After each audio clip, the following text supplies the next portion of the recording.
नमस्कार, भारत माता की जय, वंदे मातरम। आप सभी का स्वागत है, वंदन है, अभिनंदन है आपके अपने इस प्यारे से यूट्यूब चैनल में। साथियों, आज फिर से टॉप 20 क्वेश्चंस लेके आया हूँ। आप अपने आप को चेक करिएगा कि 20 में से आपके कितने के सही आंसर होते हैं। लेकिन उसके पहले आज का मोटिवेशनल थॉट्स देख लेते हैं। साथियों, अक्सर अकेलेपन से वही गुजरता है जो ज़िंदगी में सही फैसले को चुनता है। सही बात साथियों, ज़िंदगी में अकेलेपन से वही गुजरता है साथियों जो ज़िंदगी में क्या करता है, सही फैसले चुनता है। अगर आप सही फैसले चुन लेंगे तो थोड़ा सा अकेलापन लगेगा आपको, लेकिन ये याद रखना साथियों, कुछ दिन बाद जब आप सक्सेस हो जाएंगे तब सभी लोग आपके साथ हो जाएंगे। कहते हैं कि आदमी संघर्ष में अकेला होता है और सफलता में दुनिया उसके साथ होती है। तो ठीक है साथियों, चलिए स्टार्ट करते हैं। देखते हैं आज का टॉप 20 क्वेश्चन कौन कौन सा है।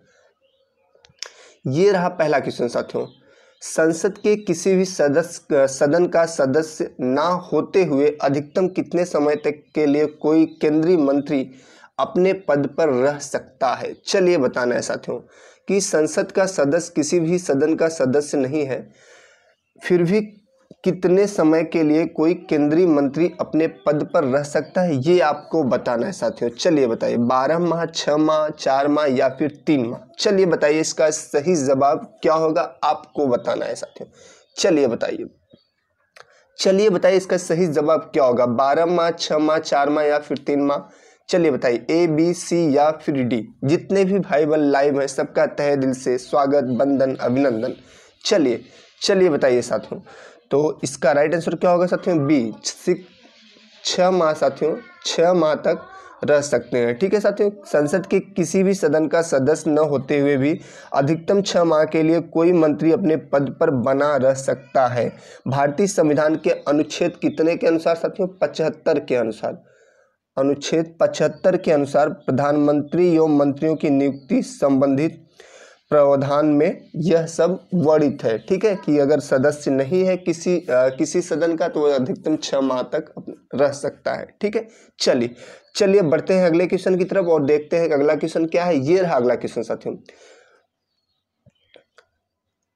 गन्ना उपज प्रति हेक्टेयर सबसे अधिक किस भारतीय राज्य में है, आपको बताना है। चलिए बताइए साथियों, गन्ना उपज प्रति हेक्टेयर सबसे अधिक किस भारतीय राज्य में है, ये आपको बताना है साथियों। चलिए बताइए, इसका सही जवाब क्या होगा?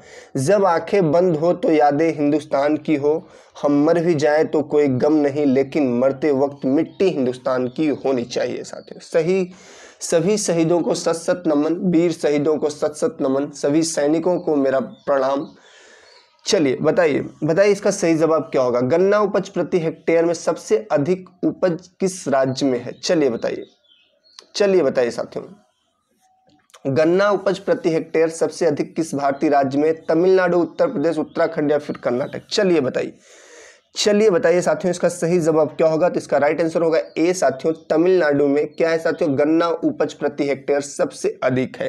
ठीक है साथियों, तमिलनाडु राज्य में क्या है साथियों? गन्ना उपज प्रति हेक्टेयर सर्वाधिक है। दक्षिण भारत में अनुकूल व काली मृदा का क्षेत्र होने के कारण साथियों क्या होता है, नमी संरक्षण की क्षमता अधिक होती है। यहाँ पे ट्यूबवेल से सिंचाई के विकास होने के कारण तमिलनाडु में क्या है साथियों, गन्ने की उच्च उत्पादकता वाले गन्ने की प्रति हेक्टेयर पैदावार होती है साथियों। तो इसको याद रखना साथियों, उत्तर प्रदेश मत मार देना इसका राइट आंसर। ठीक है, अगर प्रति हेक्टेयर पूछता है साथियों तो कहाँ हम जाएंगे? अब तमिलनाडु। ठीक है, चलिए बढ़ते हैं अगले क्वेश्चन की तरफ। ये रहा अगला क्वेश्चन। भारतीय संविधान की मूल हस्तलिखित प्रतिलिपियां कहाँ रखी गई हैं? साथियों बताना है, भारतीय संविधान की मूल हस्तलिखित प्रतिलिपियां कहाँ रखी गई है, आपको बताना है। जो हमारा संविधान है साथियों, जो हाथ से मूल जो प्रतिलिपि लिखी गई है वो कहाँ रखी गई है, आपको बताना है। चलिए बताइए कहाँ रखी गई है साथियों। इसका 3 मूर्ति भवन दिल्ली में, राष्ट्रपति भवन में, राष्ट्रीय संग्रहालय दिल्ली में या संसद के पुस्तकालय में? चलिए बताइए, इसका सही जवाब क्या होगा साथियों? भारतीय संविधान की जो मूल प्रतियां हैं साथियों वो कहाँ हस्तलिखित मूल प्रतियां हैं वो कहाँ रखी गई है? चलिए बताइए, ए, बी, सी या फिर डी? क्या होगा सही जवाब, आप बताइए। जितने भी भाई बहन लाइव हैं तहे दिल से उनका स्वागत है। आप गलत ही बताइए, बताइए। ठीक है साथियों, आप निराश मत होइएगा कि मेरा ज़्यादा गलत होता है, जैसे भी हो आप बताइए। ठीक है, चलिए चलिए बताइए इसका सही जवाब क्या होगा। तो इसका राइट आंसर होगा डी साथियों, संसद के पुस्तकालय में। संसद के पुस्तकालय में रखा गया है साथियों। जो हस्तलिखित प्रतिलिपि है साथियों, वो कहाँ रखा गया? संसद के पुस्तकालय में रखा गया है। ठीक है, चलिए बढ़ते हैं अगले क्वेश्चन की तरफ। और ये रहा अगला क्वेश्चन साथियों, निम्नलिखित राज्यों में से किस राज्य में गंगा नहीं बहती है? चलिए बताएं, निम्नलिखित राज्यों में से किससे गंगा नहीं बहती है, आपको बताना है। चलिए, यूपीएसआई 2016 का क्वेश्चन है साथियों, ये 2017 के पेपर का क्वेश्चन है, आपको बताना है। चलिए, निम्नलिखित में से किस राज्य से होकर गंगा नहीं बहती हैं, ये बताना है आपको। चलिए बताइए, पश्चिम बंगाल, उत्तराखंड, बिहार या फिर अरुणाचल प्रदेश। सही जवाब क्या होगा आप बताइए। जितने भी भाई बहन हैं सब बताइए। ऐसा नहीं है कि यूपीएसआई में सारे क्वेश्चन बहुत टफ आते हैं, इजी भी क्वेश्चन आते हैं। चलिए बताइए इसका सही जवाब क्या होगा। चलिए, तो इसका राइट आंसर डी होगा साथियों, अरुणाचल प्रदेश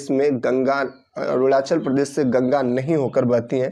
ठीक है, गंगा नदी अरुणाचल प्रदेश से होकर नहीं बहती हैं। गंगा का उद्गम कहाँ है? चलिए बताइए, गंगोत्री के हिमनद के गोमुख से होता है, जो उत्तराखंड राज्य में अवस्थित है। ठीक है साथियों, गंगा कहाँ से बहती हैं? उत्तर प्रदेश, बिहार होते हुए पश्चिम बंगाल के फरक्का नामक स्थान पर यह बांग्लादेश में प्रवेश कर जाती हैं साथियों, जहां पर इन्हें क्या कहा जाता है? पद्मा के नाम से जाना जाता है। बांग्लादेश में किसके नाम से जाना जाता है? पद्मा के नाम से जाना जाता है। चलिए साथियों, बढ़ते हैं अगले क्वेश्चन की तरफ। और ये रहा अगला क्वेश्चन, निम्नलिखित में से कौन सा विषय संघ सूची के अंतर्गत आता है? चलिए बताइए साथियों, संघ सूची, राज्य सूची, समवर्ती सूची, ये 3 प्रकार की सूचियां हैं। अब इसमें पूछ रहा है कौन सा विषय संघ सूची के अंतर्गत आता है। चलिए बताइए साथियों, चलिए बताइए सही जवाब क्या होगा। बीमा, श्रमिक संघ, औद्योगिक और श्रम विवाद, जनसंख्या नियंत्रण और परिवार नियोजन, वन्य पशु एवं पक्षियों की सुरक्षा। चलिए बताइए साथियों, चलिए बताइए इसका सही जवाब क्या होगा, आपको बताना है। तो चलिए, ए, बी, सी या फिर डी, इसका राइट आंसर क्या होगा साथियों? तो इसका राइट आंसर होगा ए साथियों, बीमा। ये संघ सूची का विषय है साथियों। बीमा जो है साथियों ये संघ सूची का विषय है। बाकी है जो श्रमिक संघ, औद्योगिक एवं श्रम विवाद, ये इसमें साथियों ये संघ सूची का विषय है। कौन सा है? संघ सूची का बीमा है साथियों। और जो है साथियों वो संघ सूची के विषय नहीं है। ठीक है, जनसंख्या नियंत्रण एवं परिवार नियोजन साथियों, ये कौन से सूची के विषय हो जाएंगे? ये हो जाएंगे साथियों। चलिए बताइए कौन से सूची के विषय होंगे, चलिए बताइए। और जो 3 प्रकार की सूचियां होती हैं साथियों, उसमें संघीय सूची जो होती है साथियों, इसमें वर्तमान में कितने विषय हैं? 100 हैं। राज्य सूची में कितने हैं? 61 हैं। और समवर्ती सूची में कितने हैं? 52 है साथियों। कितने हैं? 100, 61 और 52 साथियों, इसको याद रखना। ठीक है साथियों, ये संघ सूची है, संघ सूची के विषय हैं। ठीक है साथियों, और ये राज्य सूची के 61 और समवर्ती सूची के कितने हैं साथियों? समवर्ती सूची के कितने हैं? 52 है। ठीक है, इसको याद रखिएगा, इंपॉर्टेंट है साथियों, कभी कभी यहीं से पूछ लेता है। चलिए बढ़ते हैं अगले क्वेश्चन की तरफ। ये रहा अगला क्वेश्चन साथियों, हाथी परियोजना भारत में कब शुरू की गई थी? चलिए, मोस्ट इंपॉर्टेंट क्वेश्चन है साथियों, हाथी परियोजना। चलिए बताइए, हाथी परियोजना कब शुरू की गई थी साथियों, आपको बताना है। चलिए बताइए साथियों, कब शुरू की गई थी, आपको बताना है। चलिए बताइए, 1992, 1973, 1994 या फिर 1987। चलिए सही जवाब बताइए। इसका सही जवाब क्या होगा, आपको बताना है। चलिए जल्दी से बताइए, जितने भी भाई बहन लाइव हैं इसका जल्दी से आंसर दीजिए। चलिए, तो इसका राइट आंसर क्या होगा? ए साथियों, 1992 में साथियों हाथी परियोजना शुरू की गई थी, प्रारंभ की गई थी। भारत सरकार के पर्यावरण एवं वन मंत्रालय के द्वारा इस परियोजना का शुरुआत की गई थी साथियों। इसका प्रमुख उद्देश्य क्या था साथियों? हाथियों की सुरक्षा व हाथियों की जनसंख्या में वृद्धि करना था। ठीक है साथियों, भारत का जो नमन करना छोड़ दे, कह दो कि वो मेरा वतन छोड़ दे। मजहब प्यारा है जिसे वो देश नहीं, वो इसकी मिट्टी में दफन होना छोड़ दे। सही बात साथियों, जिन लोगों को मजहब प्यारा है, जाति धर्म प्यारी है, देश नहीं प्यारा है, उनसे कह दो कि मेरी मिट्टी में दफन होना छोड़ दे, मेरे देश की मिट्टी में दफन होना छोड़ दे। चलिए साथियों, एक क्वेश्चन पूछता है साथियों, टाइगर परियोजना कब स्टार्ट हुई थी? चलिए आंसर दीजिएगा आप, अगर आ रहा है। ठीक है, जितने भी भाई बहन लाइव हैं सब जवाब दीजिएगा कि टाइगर परियोजना कब स्टार्ट की गई थी। चलिए बढ़ते हैं अगले क्वेश्चन की तरफ। ये रहा अगला क्वेश्चन, निम्नलिखित में से कौन सी मेमोरी की इकाई अधिकतम भंडारण क्षमता की होती है? चलिए बताइए साथियों, निम्नलिखित में से कौन सी मेमोरी की इकाई अधिकतम भंडारण क्षमता की होती है, आपको बताना है। चलिए, मेगाबाइट साथियों, जिसको एमबी बोलते हैं, क्या बोलते हैं साथियों? एमबी बोलते हैं। गीगाबाइट, जिसको जीबी, ठीक है, और टेराबाइट जिसको टीबी, ठीक है साथियों, इसको टीबी बोलते हैं, और पेटाबाइट जिसको पीबी, ठीक है साथियों। चलिए बताइए, इसमें सबसे ज्यादा मेमोरी क्षमता किसकी होती है, ये आपको बताना है। चलिए बताइए इसका सही जवाब क्या होगा? चलिए जल्दी से बताइए साथियों, इसमें सबसे अधिक मेमोरी की इकाई अधिकतम भंडारण किस में होती है, या सबसे ज्यादा मेमोरी कैपेसिटी किसकी होती है साथियों? कितना स्टोरेज होता है, ये आपको बताना है। सबसे ज्यादा किसका होता है? चलिए बताइए साथियों, तो इसका राइट आंसर डी होगा साथियों। पेटाबाइट जो होता है साथियों, इसकी जो भंडारण क्षमता होती है, पेटाबाइट की मेमोरी की एक इकाई है साथियों, जिसके पास अधिकतम भंडारण क्षमता होती है, ठीक है साथियों। और सबसे ज्यादा इसकी ही भंडारण क्षमता होती है साथियों, ठीक है।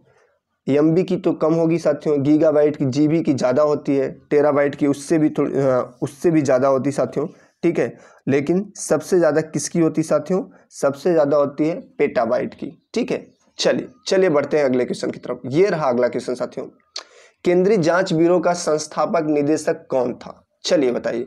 अभी कल बताए थे सीआईडी का साथियों, आज सीबीआई का आ गया है, ठीक है, सीबीआई का। चलिए बताइए, सीआईडी का तो पता होगा, आप बताइए साथियों।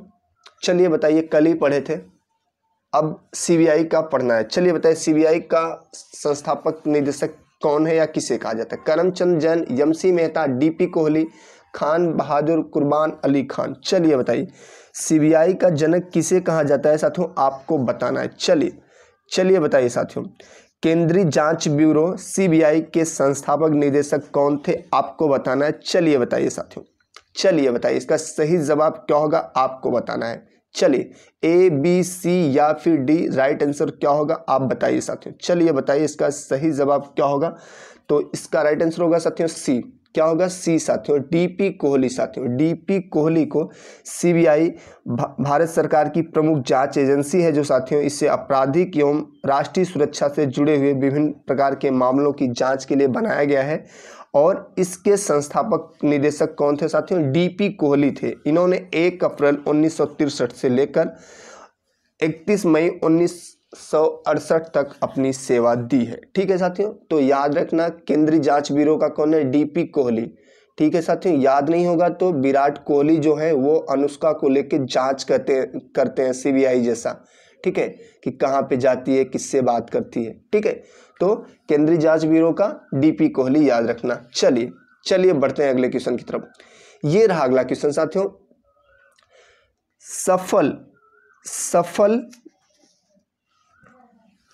ये रहा अगला क्वेश्चन साथियों, सफल अभिपुष्टि के रूपों का भारत के संविधान की किस अनुसूची में उल्लेख किया गया है? चलिए बताइए, टाइपिंग मिस्टेक हो गया है साथियों। सफल नहीं है, ये शपथ है, ठीक है। क्या है साथियों? शपथ, ठीक है। पूछ रहा है शपथ का उल्लेख साथियों, शपथ का और अभिपुष्टि का रूपों का भारतीय संविधान के किस अनुसूची में उल्लेख किया गया है, आपको बताना है साथियों। टाइपिंग मिस्टेक हो गया है साथियों। चलिए बताइए, शपथ और अभिपुष्टि के प्रारूपों का उल्लेख भारत के संविधान की कौन सी अनुसूची में किया गया है? चलिए बताइए साथियों।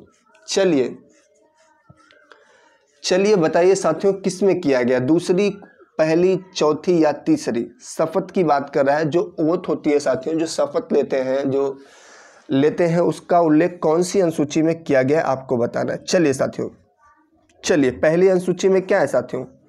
पहली अनुसूची में क्या है? राज्यों से, ठीक है। दूसरी में पैसे से है साथियों, और तीसरी में क्या है? चलिए बताइए, दूसरी में वेतन से है ना। तीसरी में बताइए क्या है? तीसरी में क्या है? चलिए बताइए, तीसरी अनुसूची में क्या है? चलिए बताइए, शपथ का उल्लेख कौन सी अनुसूची में किया गया है, आपको बताना है। तो इसका राइट आंसर क्या होगा साथियों? इसका राइट आंसर होगा डी साथियों, तीसरी अनुसूची में शपथ का उल्लेख किया गया है। ठीक है साथियों, जो ओथ लेते हैं, जो मंत्री लोग या जो सांसद होते हैं जो अपनी शपथ लेते हैं, उसके बारे में उल्लेख किया गया है। चलिए बढ़ते हैं अगले क्वेश्चन की तरफ। और ये रहा अगला क्वेश्चन साथियों, कोलकाता में धर्मसभा की स्थापना किसने की थी? चलिए जल्दी से बता दीजिए साथियों, कोलकाता में धर्मसभा की स्थापना किसने की थी? गोपी मोहन देव, सैयद अहमद, भाई बालक सिंह या फिर हेनरी डी रोजियो? चलिए ठीक है, चलिए बताइए इसका सही जवाब क्या होगा? कोलकाता में धर्मसभा की स्थापना किसने की थी? चलिए बताइए इसका सही जवाब क्या होगा, आपको बताना है। गोपी मोहन देव, सर सैयद अहमद खान या भाई बालक सिंह, हेनरी डी रोजियो? चलिए बताइए इसका सही जवाब क्या होगा, आपको बताना है। चलिए बताइए साथियों, तो इसका राइट आंसर ए होगा साथियों, गोपी मोहन देव। कोलकाता में धर्मसभा की स्थापना इन्होंने की थी। कौन? गोपी मोहन देव। ठीक है, आधुनिक भारत के काल में कोलकाता को बौद्धिक केंद्र के रूप में जाना जाता है। राधाकांत देव ने गोपी मोहन देव के साथ मिलकर कोलकाता में धर्मसभा की स्थापना की थी। ठीक है साथियों, चलिए बढ़ते हैं अगले क्वेश्चन की तरफ। और ये रहा अगला क्वेश्चन, कंप्यूटर तकनीक की पहली पीढ़ी में किस भाषा का प्रयोग किया जाता था? जो कंप्यूटर तकनीक की पहली पीढ़ी थी साथियों, उसमें कौन सी भाषा का प्रयोग किया जाता था, आपको बताना है। चलिए, कोबोल, असेंबली भाषा, मशीन भाषा या फोर्ट्रान? चलिए कौन सी भाषा का प्रयोग किया जाता था, आपको बताना है। चलिए इसका सही जवाब बताइए साथियों, इसका सही जवाब क्या होगा? कंप्यूटर तकनीक की पहली पीढ़ी में किस भाषा का प्रयोग किया जाता था? चलिए बताइए इसका सही जवाब क्या होगा? लिख रहा हूं मैं अंजाम, जिसका कल आगाज आएगा, मेरे लहू का हर एक कतरा इंकलाब लाएगा। शहीदों के लहू का हर एक कतरा साथियों हम लोगों में बहुत सारा उत्साह भर देता है, हम लोग को मोटिवेशन मिलता है। वीर शहीदों को सत सत नमन। चलिए बताइए, कंप्यूटर तकनीक की पहली पीढ़ी में किस भाषा का प्रयोग किया जाता था? चलिए बताइए, तो इसका राइट आंसर क्या होगा साथियों? इसका राइट आंसर होगा सी साथियों, मशीन भाषा का प्रयोग किया जाता था साथियों। ठीक है, मशीन भाषा को कंप्यूटर तकनीक की पहली पीढ़ी की भाषा के रूप में प्रयोग किया जाता था। ठीक है साथियों, असेंबली भाषा जो थी साथियों वो दूसरी पीढ़ी की भाषा थी। कोबोल का वाणिज्यिक भाषा एवं फोर्ट्रान का वैज्ञानिक भाषा के रूप में प्रयोग किया जाता है। चलिए बढ़ते हैं अगले क्वेश्चन की तरफ साथियों। ये रहा अगला क्वेश्चन, अहिलवाड़ा किस राजवंश की राजधानी थी? चलिए बताइए, अहिलवाड़ा साथियों, अहिलवाड़ा किस राज्य की राजधानी थी साथियों? नाम थोड़ा सा टफ है साथियों, प्रोनाउंस करने में भी प्रॉब्लम हो रही है। चलिए, अहिलवाड़ा किस राजवंश की राजधानी थी? मित्रका राजवंश, सोलंकी राजवंश, राष्ट्रकूट या फिर पाल राजवंश? चलिए बताइए इसका सही जवाब क्या होगा? जितने भी भाई बहन लाइव हैं सबका तहे दिल से स्वागत, वंदन, अभिनंदन। ठीक है, चलिए बताइए इसका सही जवाब क्या होगा? चलिए, अहिलवाड़ा किस राजवंश की राजधानी थी? चलिए, मित्रांका राजवंश, सोलंकी राजवंश, राष्ट्रकूट, पाल राजवंश? चलिए बताइए इसका सही जवाब क्या होगा, आपको बताना है। तो इसका राइट आंसर होगा बी साथियों, सोलंकी राजवंश की राजधानी थी। कौन? अहिलवाड़ा। ठीक है साथियों, सोलंकी राजवंश की राजधानी थी साथियों। सोलंकी वंश का संस्थापक मूलराज प्रथम, संस्थापक कौन था साथियों? मूलराज प्रथम था साथियों इसका संस्थापक।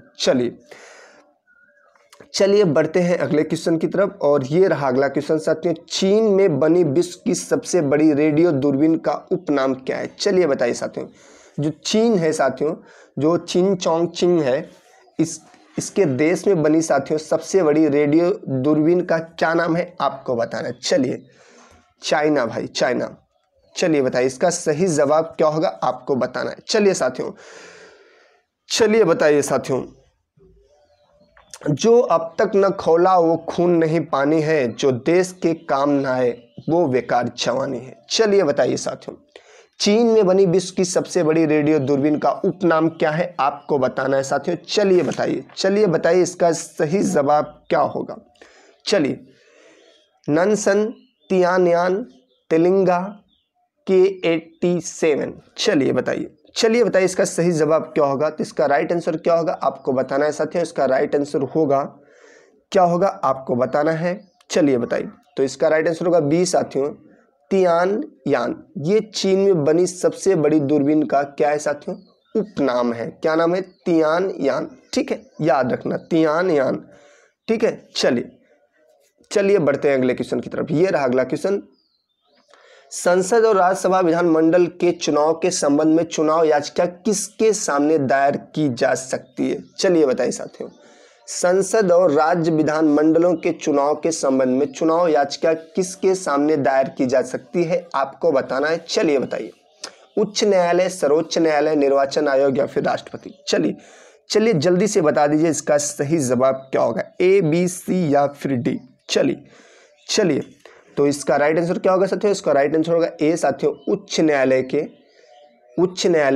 में क्या की जा सकती है साथियों, याचिका डाली जा सकती है। संसद और राज्य विधानमंडल के चुनाव के संबंध में चुनाव याचिका उच्च न्यायालय में दाखिल की जा सकती है। यह उच्च न्यायालय का मूल क्षेत्राधिकार है। ठीक है साथियों, चलिए बढ़ते हैं अगले क्वेश्चन की तरफ। ये रहा अगला क्वेश्चन साथियों, भारतीय पुलिस सेवा के लिए संवर्ग नियंत्रित करने वाला प्राधिकरण कौन है। चलिए, भारतीय पुलिस सेवा साथियों, भारतीय पुलिस सेवा के लिए संवर्ग नियंत्रण करने वाला प्राधिकरण कौन है, ये आपको बताना है साथियों। चलिए बताइए इसका सही जवाब क्या होगा, आपको बताना है साथियों। भारतीय पुलिस सेवा आईपीएस, जो आईपीएस साथियों, इंडियन पुलिस सर्विस, ठीक है साथियों, आईपीएस, ठीक है, के लिए संवर्ग नियंत्रित करने वाला प्राधिकरण कौन सा है, बताइए साथियों। किसके अधीन ये नियंत्रित होते हैं, किसके अधीन ये रहते हैं। गृह मंत्रालय, पुलिस अनुसंधान एवं पुलिस ब्यूरो, मानव संसाधन विकास मंत्रालय, भारत की लोक सेवा के प्रमुख। चलिए, किसके अधीन रहते हैं ये आपको बताना है साथियों, जो आईपीएस होते हैं। चलिए, जो इंडियन पुलिस सर्विस है साथियों, ये किसके अधीन काम करती है, बस यही बता देना है आपको। चलिए, ए, बी, सी या फिर डी।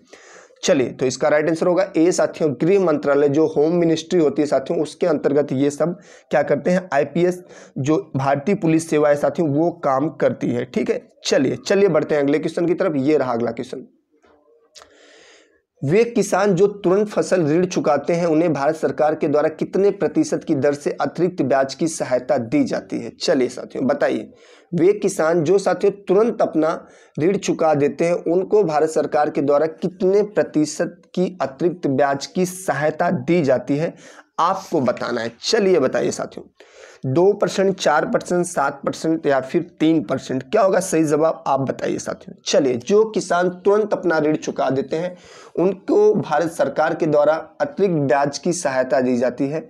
ठीक है, वो परसेंटेज पूछ रहा है, वो कितने परसेंट दी जाती है ये पूछ रहा है। चलिए बताइए साथियों, ए, बी, सी या फिर डी। चलिए, तो इसका राइट आंसर होगा डी साथियों, 3% की अतिरिक्त ब्याज की सहायता उन्हें दी जाती है साथियों। ठीक है, जो किसान शीघ्र फसल ऋण चुकाते हैं साथियों उन्हें भारत सरकार के द्वारा 3% की दर से अतिरिक्त ब्याज की सहायता दी जाती है। चलिए साथियों बढ़ते हैं अगले क्वेश्चन की तरफ।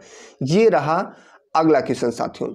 चलिए, अनेकता में एकता इस देश की शान है, इसीलिए तो मेरा भारत देश महान है। नमन है शहीदों को, वीर शहीदों को सत सत नमन, सभी सैनिकों को प्रणाम वंदन मेरा। चलिए बताइए, शहरों में भूमिगत मिट्टी के प्रदूषण का सबसे बड़ा कारक कौन सा होता है। चलिए बताइए साथियों, शहरों में भूमिगत मिट्टी के प्रदूषण का सबसे बड़ा कारक पूछ रहा है साथियों। चलिए बताइए आप, चलिए बताइए इसका सही जवाब क्या होगा, आपको बताना है साथियों। चलिए, स्वच्छता, अपशिष्ट, विघटित सामग्री, क्रोमियम या फिर कैडमियम। चलिए बताइए इसका सही जवाब क्या होगा साथियों, आप बताइए इसका सही जवाब क्या होगा। चलिए बताइए इसका सही जवाब क्या होगा, आपको बताना है साथियों। तो इसका राइट आंसर होगा साथियों ए। क्या होगा साथियों, राइट आंसर इसका ए होगा, स्वच्छता अपशिष्ट। ठीक है साथियों, शहरों में भूमिगत मिट्टी के प्रदूषण का सबसे बड़ा कारण क्या है साथियों, स्वच्छता अपशिष्ट। इसमें ठोस एवं द्रवित कचरा की भूमिका अधिक होती है। ठीक है साथियों, ठोस कचरे होते हैं साथियों और जो लिक्विड कचरे होते हैं, इनके वजह से साथियों हमारी मिट्टी जो है शहरों की होती है, जमीन की, वो क्या होती है, प्रदूषित होती है। चलिए बढ़ते हैं अगले क्वेश्चन की तरफ। ये रहा अगला क्वेश्चन, भारतीय दंड संहिता की धारा 307 का संबंध। चलिए बताइए साथियों, 307, 302, 376, ठीक है साथियों, बहुत सारी धाराएं हैं। चलिए बताइए 302 307 का संबंध किससे है आपको बताना है। चलिए, खतरनाक हथियारों का उपयोग कर सुरक्षा से चोट पहुंचाना, ठीक है, अप्राकृतिक अपराध, हत्या का प्रयास, अनुचित निरोध और अनुचित बंधन। चलिए 307 का संबंध पूछ रहा है, जल्दी से आप बता दीजिए। चलिए, तो इसका राइट आंसर क्या होगा साथियों, 307। बताइए 307 किससे संबंधित है? तो इसका राइट आंसर होगा सी साथियों, हत्या का प्रयास। ठीक है साथियों, अटेम्प्ट टू मर्डर। ठीक है, अटेम्प्ट टू मर्डर। 302 किससे है साथियों, मर्डर का ही है। और 376 ये रेप की धारा जो होती है साथियों, बलात्कार की धारा। चलिए बढ़ते हैं अगले क्वेश्चन की तरफ। ये रहा अगला क्वेश्चन साथियों, अंडे की सफेदी में मौजूद प्रोटीन जो विटामिन B7 के अवशोषण को रोकता है कौन सा है? चलिए यूपीएसआई है साथियों, लेवल थोड़ा सा टफ लगेगा क्वेश्चन का। यूपीएसआई 2017 का पेपर है साथियों ये। ठीक है, चलिए बताइए, अंडे की सफेदी में मौजूद प्रोटीन जो विटामिन B7 के अवशोषण को रोकता है वह कौन सा है आपको बताना। चलिए साथियों बताइए, जल्दी से बता दीजिए। चलिए बताइए साथियों, कौन सा है? केराटिन, ग्लूटामाइन, एविडिन या एल्बुमिन? चलिए बताइए इसका सही जवाब क्या होगा? तो इसका राइट आंसर होगा साथियों सी। क्या होगा साथियों? इसका राइट आंसर सी, एबिडीन। ठीक है साथियों, क्या है? एबिडीन एक ऐसा प्रोटीन है साथियों जो अंडे की सफेदी में मौजूद रहता है। यह विटामिन B7 के अवशोषण को रोकता है। ठीक है साथियों, इसीलिए कुछ लोग अंडे खाते समय क्या करते हैं साथियों, वो पीला वाला भाग निकाल देते हैं। ठीक है, ये B7 के अवशोषण को रोकता है। ठीक है साथियों, चलिए मैसेज करिएगा कि B7 प्रोटीन जो विटामिन है उसका क्या काम है, उसका हमारी बॉडी पे क्या योगदान है, क्या उसका रोल है। चलिए बढ़ते हैं अगले क्वेश्चन की तरफ साथियों। ये रहा अगला क्वेश्चन साथियों, मिस्टेक हो गया साथियों, ये उरी हमला है। ठीक है साथियों, उरी हमला। ठीक है, जो उरी हमला हुआ था साथियों।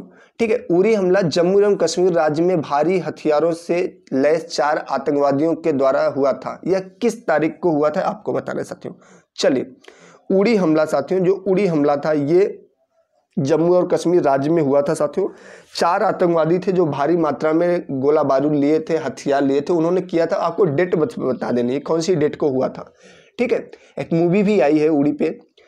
ठीक है, चलिए बताइए इसका सही जवाब क्या होगा। 8 अगस्त 2016, 25 सितंबर 2016, 8 सितंबर 2016 या 20 सितंबर 2016? चलिए बताइए इसका सही जवाब क्या होगा साथियों, आपको बताना है। चलिए बताइए जितने भी भाई बहन लाइव हैं सब इसका जवाब दीजिए। चलिए बताइए, मैं जला हुआ राख नहीं अमरदीप हूँ, जो मिट गया वतन पर मैं वो शहीद हूँ। शहीदों को सत नमन साथियों। चलिए बताइए इसका सही जवाब क्या होगा। तो इसका राइट आंसर होगा साथियों सी, 18 सितंबर 2016 को साथियों। 18 सितंबर 2016 को जम्मू कश्मीर राज्य में उड़ी हमला भारी हथियारों से लैस 4 आतंकवादियों द्वारा हुआ था। ठीक है साथियों, ये आज का टॉप 20 क्वेश्चन था साथियों।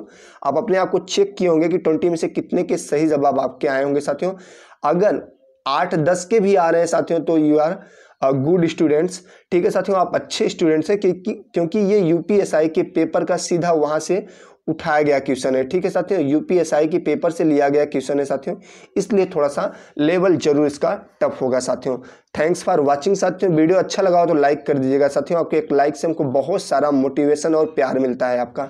शेयर कर सकते हैं साथियों। चैनल पे अगर नए हैं साथियों तो चैनल को सब्सक्राइब कर लीजिएगा। डेली 8 बजे शाम को मैं टॉप 20 क्वेश्चन समान ज्ञान के लेके आऊँगा। ठीक है, और आपके लिए जो बहुत ही उपयोगी होगा साथियों। और हिंदी की क्लास लेके आने वाला हूँ साथियों। अगर आपको जो भी टाइम सही लगे हिंदी के टॉप 20 क्वेश्चन साथियों, आप बताइएगा कि आपको कौन सा टाइम सुटेबल लग रहा है, किस टाइम आप अवेलेबल रहेंगे बता दीजिएगा। मैं उस टाइम जरूर हिंदी के टॉप 20 क्वेश्चन भी लेके आऊँगा। ठीक है, चलिए साथियों, अपना ख्याल रखिएगा, अपने माता पिता और बड़ों का सम्मान करिएगा, गरीबों का भी सम्मान करिएगा। भारत माता की जय, वंदे मातरम एंड जय हिंद साथियों।